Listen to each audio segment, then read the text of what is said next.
느헤미야 1장 보도록 하겠습니다. 느헤미야 1장인데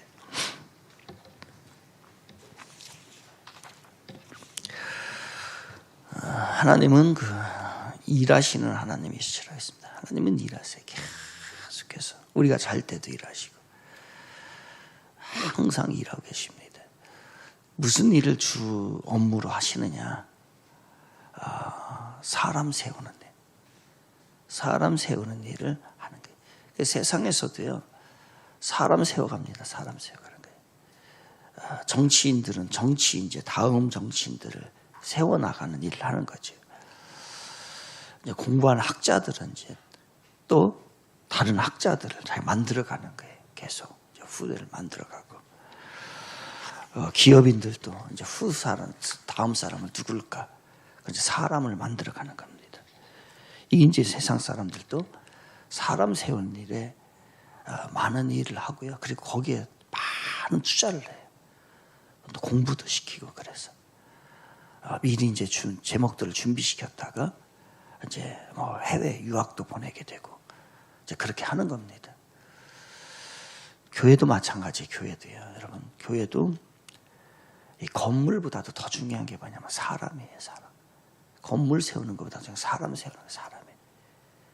그럼 여러분 사람 세우셔야 돼요. 목사는 또 다른 목사를 하나 세워야 되는 거예요. 그게 유리의 일이에요. 여러분 장로님들은 어떻게 해야 되냐? 내가 그냥 장로직을 하고 마는 게 아니라 한 사람의 장로를 세워놓으셔야 돼요. 그게 여러분의 일입니다. 왜 하나님께서 장로로 세웠을까? 또 다른 나보다 더 나은 장로를 하나 세우라고 여러분 장로로 교회에서 세운 거예요. 그러면 장로님들은 어떻게 하셔야 되냐? 젊은 사람들 중에서 장로감 될 만한 사람들 봐서 저 사람이 장로가 되었으면 좋겠다. 자리를 잘할 것이다. 그 사람을 계속 키워나가는 거예요. 때로는 성경 공부도 자기가 시켜야 돼. 그리고 인격도 가르쳐야 되고, 안 되면 책이 없으면 책을 사서라도 줘야 되고, 밥을 사줘야 되고, 그런 일들이에요. 그럼 장로님들만 그러냐? 아니에요. 권사님들도 마찬가지예요. 권사님들도 누군가의 다음 권사님을 하나 세워놔야 돼, 교회에다가. 나 혼자만 살고서 많은 게 아니에요. 권사로 세운 거는 권사로 누군가가 하나를 세워야 된단 말이에요. 그래서 그 적임자가 있다라고 하면은 한번 보십시오, 여러분이. 그래서 교회에서 여러분이 이제 섬기는 교회에서 누가 그 권사였으면 좋겠는가? 젊은 사람들 중에서 한 사람을 섭외를 하는 거예요. 얘기할 것 없이. 그리고 계속해서 관심을 갖는 거예요. 여러분 그렇습니다. 집사도 마찬가지. 집사님들도 다음 내 누군가 이 사람이 집사면 좋겠다라고 하는 세우는 거예요. 어제는 이제 그 새벽 예배 끝나고 장례가 있어서 이제 발인 예배죠. 발인 예배인데 발인 예배라고 하지 않고 천국 환송 예배라고 하죠. 천국 환송 예배를 이제 드려 갔는데 어떤 집사님이 오셨어요. 안 와도 되는데 오셨어요. 같이 가겠다고. 근데 왜 이렇게 바쁜데 왔냐 했더니 목적이 있어서 왔대요. 목적이. 무슨 목적이냐면 그 대회 이제 거기 장례 하는 이제 상주 그분 이제 우리 교인이잖아요. 내외가. 근데 그 사람들을 주일학교 교사로 세우고 싶은 거예요. 그러려면 어떻게 해야 돼요? 관심을 갖는 거예요. 적임자라고 생각을 한 거예요. 관심을 갖고 가서 자기가 찾아가는 거예요. 계속. 그래서 그 사람들을 만들고 싶다는 거예요. 여러분 이 사람을 세우는 거예요. 그래도 저희 교회에서는 제가 우리 장로님들에게 말씀을 드렸어요. 장로 1순위는 장로님들이 추천한 사람으로 하겠다고 했어요. 장로님들이 추천을 하지 않은 사람은 안 하겠다. 그러니까 봐서 근데 뭐 쉽진 않죠. 잘 하는지 안 하는지 잘 모르겠지만 그래서 그런 제목감이 된다고 하면 장로님들이 좀 키워주십시오. 그래서 그분들의 추천을 받으려고 그래요. 성도들은 잘 모릅니다. 성도들이 다 뭐 누가 장로가 됐으면 좋겠다 해봐요. 별 관심도 없고, 그 다음에 뭐 큰 교회에서는 누가 누군지 한번 만나본 적도 인사한 적도 없는 그런 데다가 추천해봐야 다수결이 그렇게 안 맞아요. 오랫동안에 두고서 하나를 키워. 여러분 키우십시오. 꼭 키워야 됩니다. 사람을 키워야 됩니다. 바로 우리들이 이제 해야 될 일들이 이제 사람을 키우는 건데, 분명한 것은 하나님의 방법과 세상의 방법은 달라요. 사람을 키우는 게. 그래서 어떻게 한다고 했습니까? 지난 시간에 첫 번째 얘기를 했죠. 느헤미야를 하나님이 쓰신 거예요. 근데 느헤미야를 쓰기 위해서 하나님께서 느헤미야를 오래전부터 준비시켰다는 거예요. 그 사람을 준비시켰어요. 어떻게 준비시켰어요? 먼저는 이제 이 마음이, 영혼이 하나님을 향하도록 만드는 거예요. 이 영혼이 하나님을 향하도록 바로 하나님과 가까이 하는 사람, 이 사람을 하나님이 쓰신다는 거예요. 세상의 모든 것을 갖춰져 있는 거, 이건 이제 세상이 하는 방법이고, 우리 하나님이 하시는 방법은 그런 방법이 아닌 거예요. 첫 번째는 하나님을 가까이 하는 사람, 이 사람을 써야 문제가 없어요. 그리고 이 사람을 하나님이 준비를 시키는 거예요. 그래서 오늘 4절을 먼저 보겠습니다. 4절. 우리 4절 같이 1장, 이제 느헤미야 1장 4절인데요. 같이 한번 읽어볼까? 시작. 내가 이 말을 듣고 앉아서 울고 수일 동안에 슬퍼하며 하늘의 하나님 앞에 금식하며 기도하여. 그러니까 이 사람이 뭐예요? 바로 얼마 전에 제가 이렇게 말씀드렸습니다. 느헤미야는 슬픈 영혼을 가지고 있다. 슬픈 영혼, 슬픈 영혼을 가지고 있는 거예요. 그러니까 하나님에 대한 갈망, 하나님과 가까이 살고 싶은 그 마음이 있었던 거예요. 제가 이 말씀을 하면서 여러분 경박하게 살지 말라고 했습니다. 이제 특히 젊을 때보다도 이제 나이가 조금씩 먹으면서 경박해 보이면 안 돼요. 세상 것 자꾸 여전히 나이가 먹음에도 불구하고 이 육신의 화려함이라든지 육신의 즐거움이라든지 육신의 만족이라든지 이런 거를 위해서 살아가면 사람이 경박해 보이는 거예요. 그것도 한때지, 젊을 때지. 지금 나이가 먹으면 이제 이 나의 영혼을 다듬는 거예요. 좀 옷이 비싸지 않아도 돼요. 더럽지만 않고 그냥 깔끔하기만 하면 돼요. 그런데 나이가 먹었음에도 불구하고 여전히 젊은이들이나 세상 사람들이 하는 거와 똑같은 추구. 현대 아울렛이 오픈한 게 뭐가 그렇게 관심이 많아? 이게 뭐 여기 가가지고서 뭔 브랜드 하나도 모르겠더만. 그 브랜드가 뭐가 그렇게 관심이 많아? 애들은 그렇지, 애들은 한번 가보고 싶고 한데, 나이 먹어가지고서 저기서 가지 말라고 그렇게 코로나 때문에 해도 거기서 찝쩍대고 여기 찝쩍대고 이게 얼마나 때로는 경박하냐고요. 그게 아니라 그 다른 사람을 이해하고 이게 지금 상황적으로 이런 상황이구나 라는 걸 알고 영혼을 채우려고 하는 데에 가야 되는 거예요. 하나님이 느헤미야를 왜 썼을까요? 말씀을 드렸어요. 사회적으로 이 사람은 거의 완벽한 사람이에요. 참 기가 막힌 사람이에요. 그런데 울잖아요. 왜? 영혼이 슬프니까.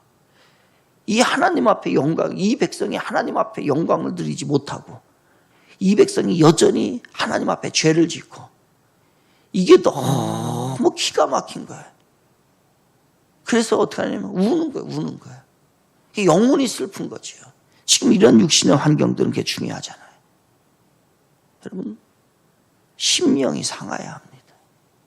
여러분, 심령이 만족되면 안 돼요. 오늘 근심 걱정이 하나도 없으면 안 돼요. 세상을 보면서 이렇게 타락해져 가고 이 교회가 이렇게 무너져 가고 이 반기독교적인 문화가 막 하나님을 대적하는 문화들이 막 이런 걸 보면서 막 속이 막 끓고 답답하고 해야 돼요.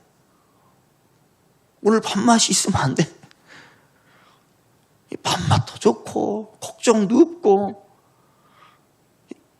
그러면 안 된다는, 그런 것들이 다 만족이 돼도 그러면 안 된다는 거예요. 진짜 그리스도인들은 이 세상이 잘못되어져 가는 걸 보고서 속이 끓어야 되는 거예요. 지금 속이 끓을 일이 얼마나 많아요. 그게 바로 뭐예요? 영혼이 슬프면 그래요. 슬픈 영혼을 가져야 돼요. 너무 경박하게 살지 마십시오. 나이가 먹었어도 여전히 똑같아요. 젊은 애들이나 세상 사람들이나 다를 바가 하나도 없어요. 좀 부족해도 괜찮아요. 육신적으로 부족해도 괜찮아요. 좀 배고파도 괜찮아요. 어떻게 하냐면 영혼이 슬픈 거예요. 슬프다. 저 사람 보면 뭔 영혼을 갈망하고 있어. 이런 사람을 하나님이 쓰시는 거예요. 하나님이 왜 오늘도 이제 그걸 일하는 거예요. 또 하나 이제 느헤미야가 지금 울고 있습니다. 왜 우냐면요, 자기가 할 수 있는 일이 아무것도 없어요. 지금 나라가 지금 다 쑥대밭이 되었다고 하는데 재건돼야 될 게 재건이 되어야 되는데 재건이 하나도 안 돼요. 그래서 그 수상궁에서, 페르시아 왕궁에서 자기는 지금 있는데 벽돌 하나 올릴 능력이, 자기가 할 수 있는 일이 이게 없는 거예요.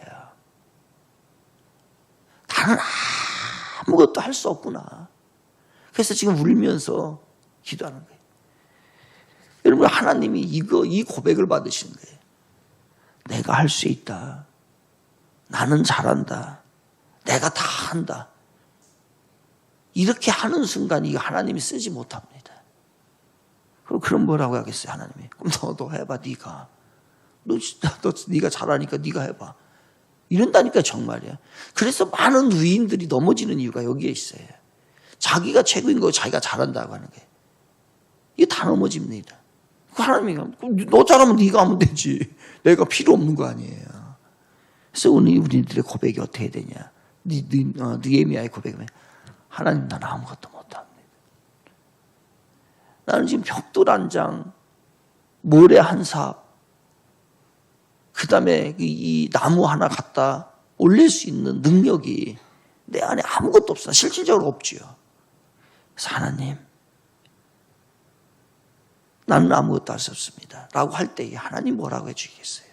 그래, 너 못하지. 내가 해줄게. 내가 너 도와줄게. 이렇다는 거예요. 우리가 진실로, 저는 우리가 나의 약함을 고백하는 거, 그 정도가 아니라고 생각을 해요. 아예 무능하다라고 고백을 해야 돼요. 나는 아무것도, 생각해보면 그래요. 진짜 우리 무능한 존재입니다. 숨만 쉬고 뭔 능력만 조금 있고 힘만 있으면 다 죄를 짓는 것 뿐이지. 우리가요, 오늘도 다 생각하는 거, 행동하는 거 모두 자체가 죄밖에 생각을 안 해요, 우리는. 그러니 이게 주님의 일을 한다는 게 무능한 거지. 전적 무능해, 전적. 조금 약한, 뭔 할 줄 알고 뭔 못한 이 정도가 아닌 거예요. 그러니까 약함을 고백하기보다는 아예 무능함을 고백해야 돼. 무능함을. 아무것도 못합니다. 내가 하면 다 죄의 흔적밖에 나타나지 않습니다 라고 고백하는 거예요. 그렇습니다. 이제 사실 이제 기도원을 부를 때 이야기잖아요. 하나님께서 이제 기도원을 쓰려고 하는데 한 7년 동안에 요단강 이제 동편에 있는 이제 미디안 이제 족속들이 있거든요. 미디안 족속들이 아이고 그냥 와가지고서 침략하지, 약탈하지 그렇게 합니다. 그런데 이 사람들이 사사 기도원이 있을 때 이스라엘 사람들이요, 이 길거리에 대낮에 길거리도 못 갔어요. 큰 도로도 다니지 못할 정도. 왜? 이 미디안 사람들이 무서워가지고서요. 잡히면은 이게 큰일 나니까. 그 정도 세상이 됐었던 거예요. 곡식을 추수했어도 어떡합니까? 자기네 그냥 그 거리에서 아니면 마당에 사지 못하고 저 숨어서 타작을 해야 되는, 왜냐 뺏길까봐. 그런 상태에서 이제 기도원을 부르잖아요. 기도원은 불러서 이제 하려고 하는데 그때 이 기도원이 뭐랍니까? 나는 아무것도 못합니다. 나 같은 것이 어떻게? 그때 그래? 그래서 내가 너를 쓰는 거야. 그래서 내가 너를 쓰는 거야. 라고 하면서 기도원을 쓰는 거예요. 만약에 거기서 기도원이 제가 하겠습니다. 제가 할 수 있습니다. 했더라면요. 하나님 기도원을 사용하지 못했어요.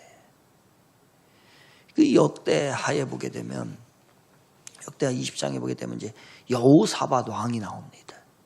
이 여호사밧 왕이 나오는데 그 당시에 여호사밧 왕이 있을 때에 모압, 암몬, 마온 이 연합군이 막 쳐들어오는 거예요. 그때에 뭐 할 수 없잖아요. 아무것도 할 수 없어요. 왕임에도 불구하고 나라를 지킬 수 있는 능력이 하나도 없는 거예요. 그때에 이 여호사밧이 그 유명한 기도가 있어요. 그게 역대하 20장 21절이에요. 제가 읽어드릴게요. 나중에 20장 12절. 앞으로 조금 가보십시오. 한 장만 넘기면 앞으로 역대하 밑줄 쳐놓으세요. 밑줄. 역대하 20장. 밑줄 쳐놓고 이제 그렇게 기도하십시오. 네, 봐야 되겠네요.